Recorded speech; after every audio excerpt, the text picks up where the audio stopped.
So you got yourself a concussion. Oh, you might be asking yourself, did I really get a concussion though? Well, let me ask you this then. After hitting your head, whether it was in a sport, in an accident, or any other type of fall, at any point did you lose consciousness? Did you feel disoriented? Did you have any form of amnesia? Amnesia being anything from retrograde, where you can't really remember memories from the past, or antegrade, where you can't continue to make new memories.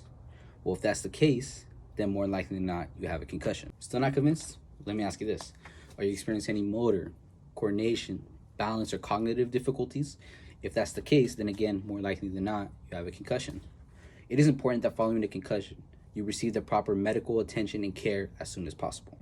After you suffer the injury, it is important that you do not continue on with whatever you were previously doing. If you were playing a sport, make sure you leave the field of play or get helped off the field of play and get evaluated by either the athletic trainer or the doctor on the sidelines or in the medical tent.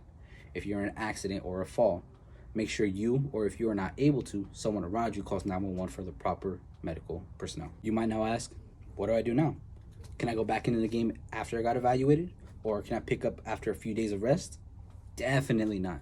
You cannot go back into the game that same day that you were injured, especially if you lost consciousness during that injury.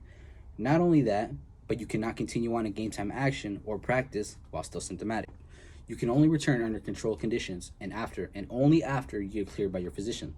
When you are in the recovery phase of your concussion, it is important that you get plenty of rest, stay hydrated, avoid any unnecessary neck and head movements, and limit exposure to any bright lights and sounds. It is important to take care of yourself when you get a concussion.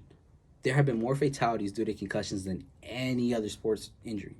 Not only that, but here in the United States, there are about 300,000 plus head injuries that occur every year. And this isn't even all of them, with the majority of these injuries going underreported. So do yourself a favor, stay safe, and if you get a concussion, seek out the proper medical treatment and take care of yourselves.